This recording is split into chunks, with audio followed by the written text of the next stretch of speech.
परिचय।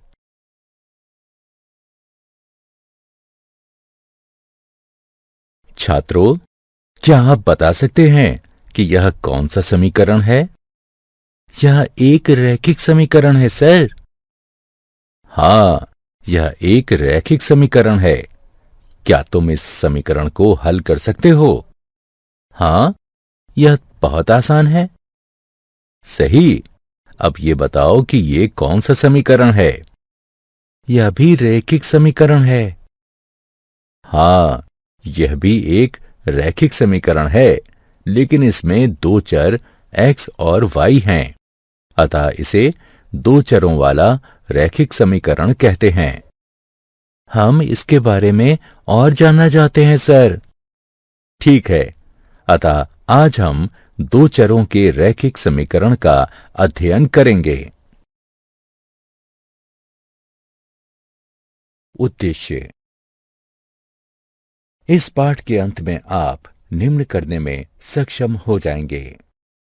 दो चरों के रैखिक समीकरण को परिभाषित करना, दो चरों के रैखिक समीकरण को हल करना, दिए गए समीकरण के लिए विभिन्न हल ज्ञात करना, दो चरों वाले रैखिक समीकरण के आलेख बनाना, दिए गए समीकरण का संख्या रेखा और कार्तीय तल में निरूपण करना। रैखिक समीकरण। हम जानते हैं कि एक सरल रैखिक समीकरण दो बीजीय व्यंजकों के बीच साम्य होता है। इन व्यंजकों में एक अज्ञात मान होता है जिसे चर कहते हैं। किसी समीकरण के दोनों पक्षों को दायां पक्ष और बायां पक्ष कहते हैं। इस समीकरण को देखिए। इस समीकरण का हल या मूल है ऋण 5/2। आइए देखें कि यह संख्या रेखा पर कहां निरूपित होता है। ये यहां है। किसी रैखिक समीकरण को हल करने के लिए बिंदु। किसी समीकरण को हल करते समय आपको इन बिंदुओं को ध्यान में रखना चाहिए। किसी रैखिक समीकरण का हल प्रभावित नहीं होता जब समीकरण के दोनों पक्षों में समान संख्या जोड़ी या घटाई जाए। आप समीकरण के दोनों पक्षों में समान गैर शून्य संख्या से गुणन या विभाजन करें। दो चरों वाले रैखिक समीकरण। किसी रैखिक समीकरण में एक से ज्यादा चर हो सकते हैं। यहां हम दो चरों वाले रैखिक समीकरण के बारे में अध्ययन करेंगे। आइए एक उदाहरण लें। राहुल ने हिंदी और अंग्रेजी में कुल मिलाकर 75 अंक प्राप्त किए। अब इस सूचना को हम किस प्रकार समीकरण के रूप में व्यक्त कर सकते हैं? यहां आप देख सकते हैं कि किसी भी विषय का अंक नहीं ज्ञात है, जो कि दो अज्ञात मान मात्राएं हैं। आइए इन्हें व्यक्त करने के लिए x और y का प्रयोग करें। अतः हिंदी में प्राप्त अंक x है और अंग्रेजी में प्राप्त अंक y है। इसलिए x जमा y बराबर 75 वांछित समीकरण है। यह दो चरों वाले रैखिक समीकरण का उदाहरण है। दो चरों वाले रैखिक समीकरण के कुछ अन्य उदाहरण हैं। 1.2 s जमा 3t बराबर 5, p जमा 4q बराबर 7 और 3 बराबर 2x घटा 7y। इन समीकरणों को हम निम्न रूपों में क्रमशः व्यक्त कर सकते हैं। 1.2 s जमा 3t घटा 5 बराबर 0, p जमा 4q घटा 7 बराबर 0 और 2x घटा 7y घटा 3 बराबर 0। अतः कोई भी समीकरण जिसे ax जमा by जमा c बराबर 0 के रूप में व्यक्त किया जा सकता है, जहां a, b और c वास्तविक संख्याएं हों तथा ए और बी दोनों शून्य ना हों। दो चरों वाला रैखिक समीकरण कहा जाता है। उदाहरण, आइए अब इन समीकरणों को ax जमा by जमा c बराबर 0 के रूप में लिखें।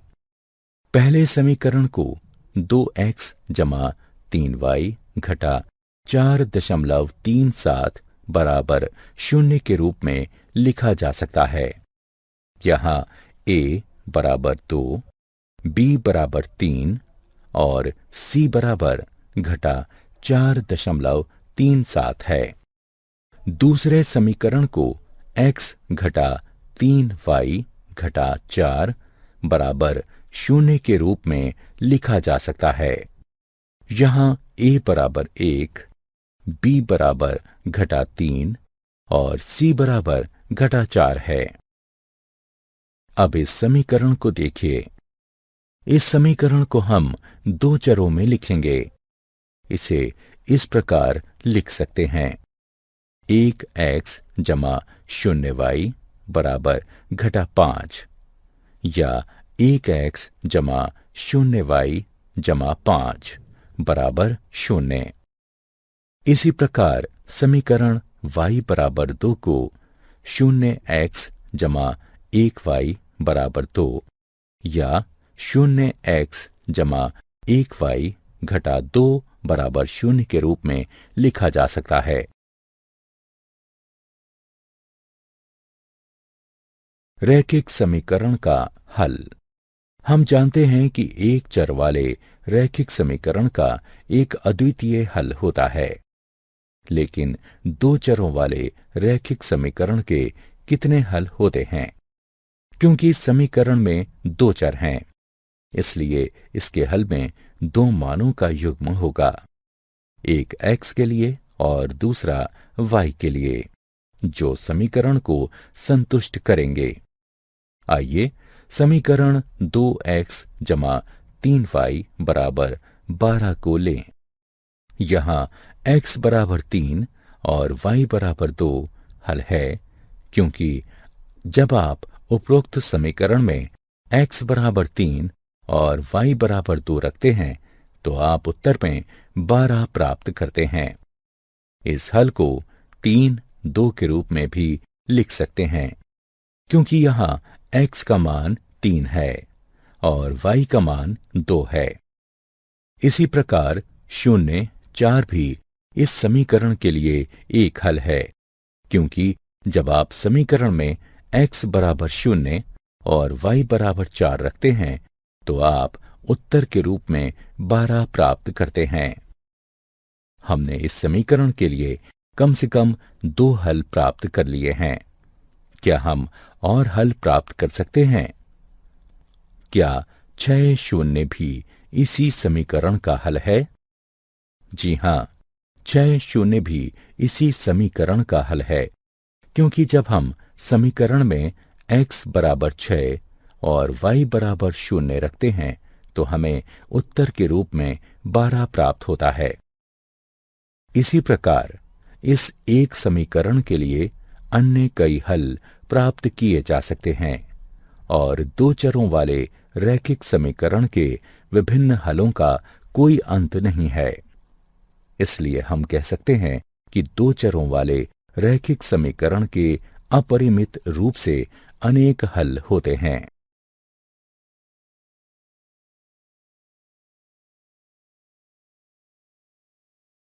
उदाहरण, आइए अब इस समीकरण के लिए 4 विभिन्न हल प्राप्त करें। समीकरण को देखकर हम कह सकते हैं कि x बराबर 2, y बराबर 2 एक हल है, क्योंकि x बराबर 2, y बराबर 2 मान रखने पर हमें उत्तर में 6 प्राप्त होता है। आइए अब x बराबर 0 चुनें। x के इस मान के साथ दिया गया समीकरण 2y बराबर 6 हो जाता है और y बराबर 3 मान रखने पर हमें उत्तर में 6 प्राप्त होता है। इसी प्रकार y बराबर 0 लेने पर दिया गया समीकरण x बराबर 6 हो जाता है। इसलिए x बराबर 6, y बराबर 0 भी इस समीकरण का एक हल है। और चौथे हल के लिए आइए y बराबर 1 मान लें। अब दिया गया समीकरण x जमा 2 बराबर 6 हो जाएगा और x बराबर 4 रखने के बाद हमें उत्तर में 6 प्राप्त होता है। इसलिए x बराबर 4 भी दिए गए समीकरण का एक हल है। अतः दिए गए समीकरण के लिए हमारे हल हैं 2, 2, 0, 3, 6, 0 और 4, 1।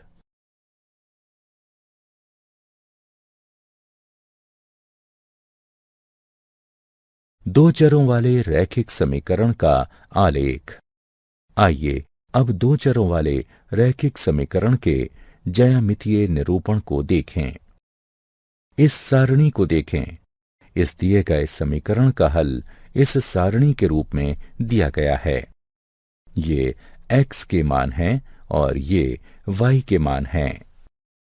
आइए अब इन बिंदुओं को आलेख कागज यानी ग्राफ पेपर पर आलेखित करें। आइए पहले x बराबर 0 और y बराबर 3 मान लें। यह वह बिंदु है जिसे हमने प्राप्त किया है। इसी प्रकार इन मानों को प्रयोग करते हुए आलेख में अन्य बिंदुओं को चिन्हित कीजिए। अब इनमें से किन्हीं दो बिंदुओं को मिला दीजिए और एक रेखा प्राप्त कीजिए। आइए 0, 3 और 4, 1 को मिलाएं। इसे रेखा ए बी कहेंगे। हम देख सकते हैं कि दो अन्य बिंदु 2, 2 और 6, 0 भी इसी रेखा ए बी पर स्थित हैं। अब इस रेखा पर एक अन्य बिंदु लीजिए।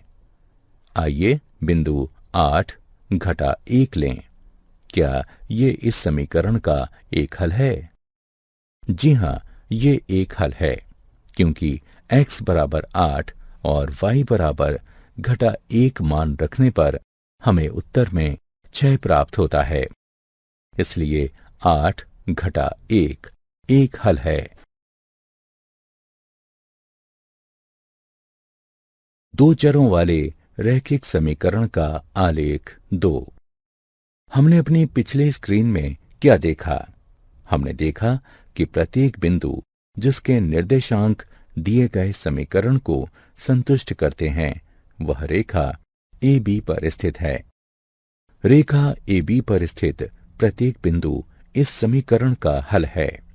अतः हम यह निष्कर्ष निकाल सकते हैं कि रेखा पर स्थित प्रत्येक बिंदु रेखा के समीकरण को संतुष्ट करता है और समीकरण का प्रत्येक हल रेखा पर स्थित एक बिंदु होता है।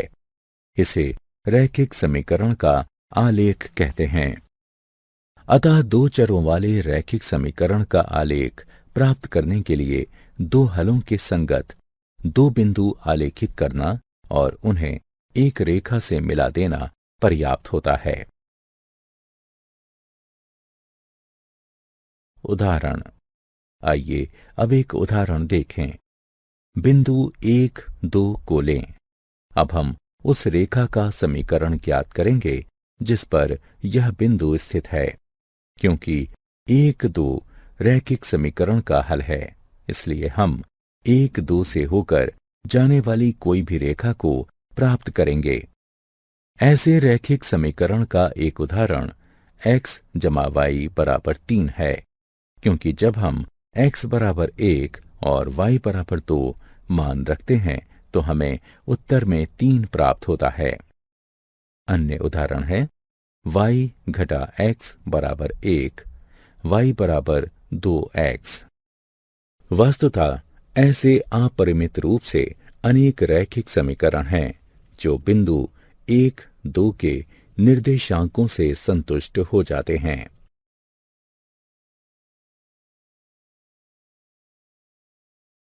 आलेख का आलेखन।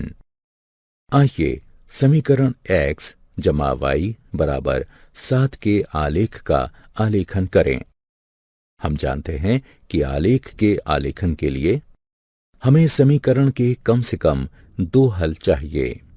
अतः 2 हल हैं x बराबर 0, y बराबर 7 और x बराबर 7, y बराबर 0।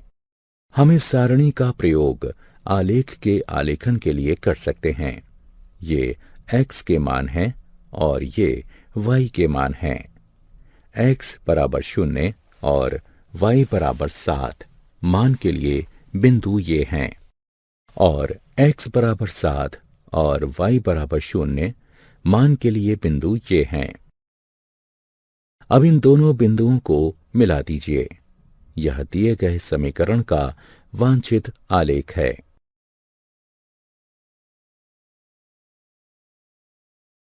x अक्ष और y अक्ष के समांतर रेखा का समीकरण।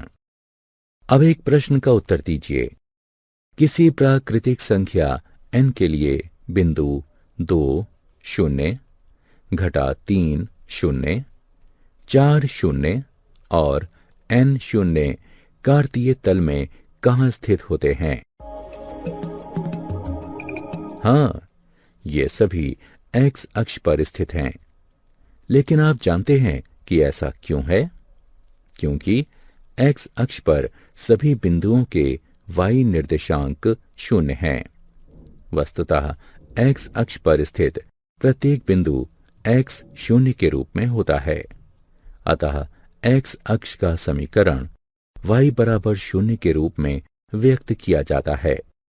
इसी प्रकार y अक्ष का समीकरण x बराबर 0 के रूप में व्यक्त किया जाता है। उदाहरण। आइए अब इस समीकरण को हल करें और हल को संख्या रेखा और कार्तीय तल पर निरूपित करें। समीकरण को 2x घटा x बराबर घटा 3 घटा 1 के रूप में भी लिखा जा सकता है। इसे हल करने पर हमें x बराबर घटा 4 प्राप्त होता है। इसे हम समीकरण 1 से चिन्हित करेंगे।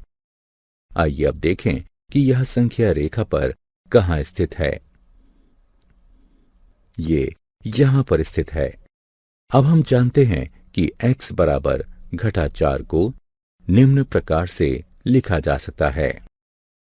x जमा 0y बराबर घटा 4 और ये 2 पदों वाले रैखिक समीकरण में परिवर्तित हो जाता है। इसलिए समीकरण x घटा 4 के रूप में परिवर्तित हो जाता है। अतः हम इस समीकरण का पहला हल घटा 4 0 के रूप में प्राप्त कर लेते हैं। क्योंकि y का मान सदैव 0 ही रहेगा, इसलिए समीकरण का दूसरा हल घटा 4 2 होगा। अब इन बिंदुओं को आलेख पर चिन्हित करें। यह घटा 4 0 है और यह घटा 4 2 है। इन बिंदुओं को मिला दें। हम देख सकते हैं कि आलेख AB एक रेखा है जो y अक्ष के समांतर है और इसके बाईं तरफ 4 एकक दूर है। क्या आप जानते हैं एक घात वाले बहुपद समीकरण ax जमा by जमा c बराबर 0 को रैखिक समीकरण इसलिए कहते हैं क्योंकि इसका आलेख एक सीधी रेखा होता है। y बराबर kx वाले रूप के समीकरण का आलेख सदैव मूल बिंदु से होकर जाता है।